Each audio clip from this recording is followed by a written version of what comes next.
এই চুকা টেঙা লগত এই আজি মাছ বনাম মই চাবচোন ভিডিঅ'টো কেনে হৈছে মোৰ এতিয়া মই নিমখ হালধি সানি মাছ পিচ গৰম তেলত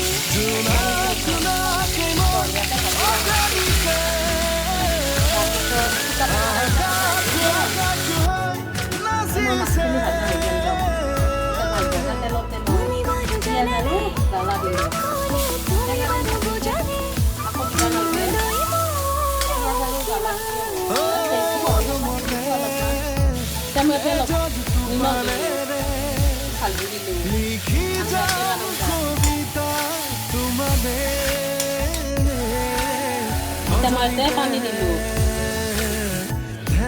মই মাছ দিবা দিলোঁ